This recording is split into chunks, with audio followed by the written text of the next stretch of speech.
करके बोला था बाबा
जिस दिन मेरा चीर खिंचरा था मैंने आपसे हाथ जोड़ करके कहा बाबा मेरी सहायता करो।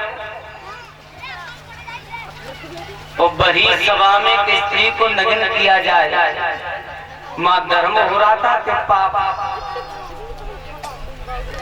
श्री बाबा कृष्ण का हाथ जोड़ करके बोले बेटा बेटी तुम सत्य बताती हो जब चिरई प्यारी साड़ी है और तू सत अन्न खाई राजा को बुद्धि गई मेरी मारी है। बाबा हाथ जोड़ करके बोले बेटा मैं वही भागा भीष्म हूँ, मेरी आंखों के सामने अपनी आत्मा को नग्न किया जा रहा था लेकिन मैंने कुछ नहीं बोला। क्यों कि बेटा मैं इसलिए नहीं बोला था कि मैं दूसरा अन्न खा रहा था तो मेरी बुद्धि भी भ्रष्ट हो चुकी थी। और लेकिन अर्जुन ने मेरे शरीर में इतने बाण मारे हैं कि 54 दिन में मेरे शरीर से एक एक बूंद करके रक्त निकल गया। और जो मैंने दूसरा अन्न खाया था वो उस अन्न का खून मेरे शरीर से निकल गया। अब मैं भी शुद्ध हूँ, मेरी बुद्धि भी शुद्ध। कोई हकीकत बात है, जैसो खाओगे अन्न वो वैसो ही चढ़ेगो सन। और आज भीष्म पितामह विचार करने लगे कि मेरी आंखों के सामने जब भगवान कन्हैया खड़े हैं, क्यों ना मेरी मृत्यु हो जाए। और उसी बीच में बाबा भीष्म की मृत्यु हो। और जैसी मृत्यु वही तो पांडव रोने लगे हैं। भगवान कन्हैया बोले क्यों रो रहे हो, ये तो जीवन मरण है, जो संसार में आया है उसे तो जाना ही है एक दिन।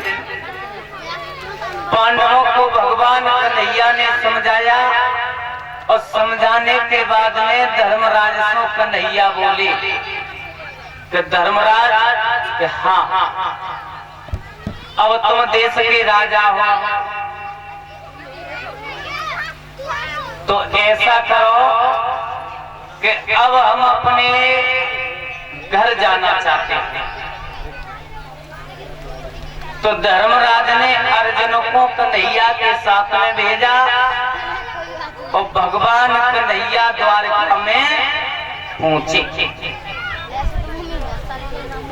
इधर क्या हुआ कि भगवान कन्हैया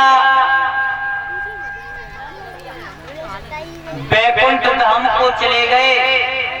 तो जब भगवान कन्हैया अंतर ध्यान हुए हैं तो अर्जुन वापिस आए।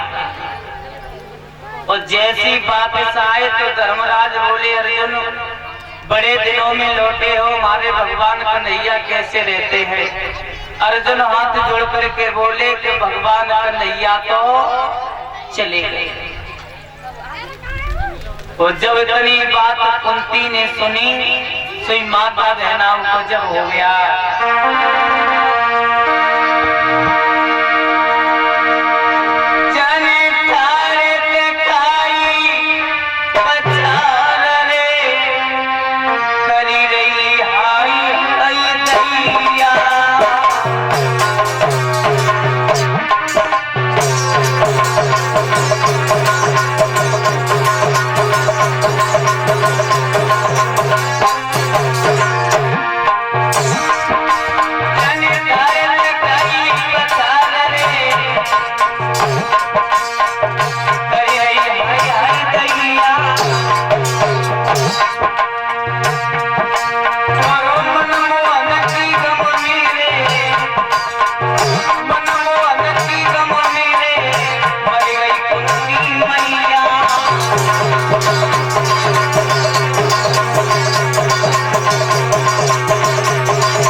वीर नर करी करी